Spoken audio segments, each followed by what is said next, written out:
মিশর, মালয়েশিয়া এগুলোর ইতিহাস পড়েছেন? আমি বলছি পড়েছি।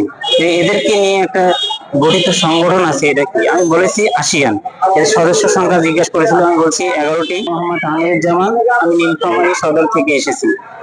আমাকে প্রথমে প্রশ্ন করা হয়েছিল আপনার সাবজেক্টের নাম কি। তারপরে প্রশ্ন করা হয়েছে যে আপনি আপনার মাস্টার্সের কোর্সগুলো বলতে পারবেন। আমি তারপর বলেছি। তারপর আমাকে প্রশ্ন করা হয়েছে আপনি মিশর, মালয়েশিয়া এগুলোর ইতিহাস পড়েছেন? আমি বলছি পড়েছি। যে এদেরকে নিয়ে একটা গঠিত সংগঠন আছে, এটা কি? আমি বলেছি আসিয়ান। এর সদস্য সংখ্যা জিজ্ঞাসা করেছিল, আমি বলছি 11টি। তারপর বলছে ফাতিমা খিলাফত কবে প্রতিষ্ঠিত হয়? আমি বলেছি 909 খ্রিস্টাব্দে। কে প্রতিষ্ঠা করেন সেটা বলেছি ওবায়দুল্লাহ আল মাহাদি। কোথায় প্রতিষ্ঠা করেন? আমি বলেছি মিশরে।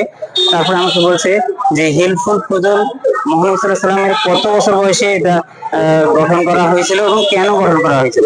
আমি বলেছিলাম এটা 25 বছর বয়সে গঠন করা হয়েছে এবং এটি গঠন করা হয়েছে যে বুয়াসের যুদ্ধের বিভৎসতা দেখে এটা গঠন করা হয়েছিল।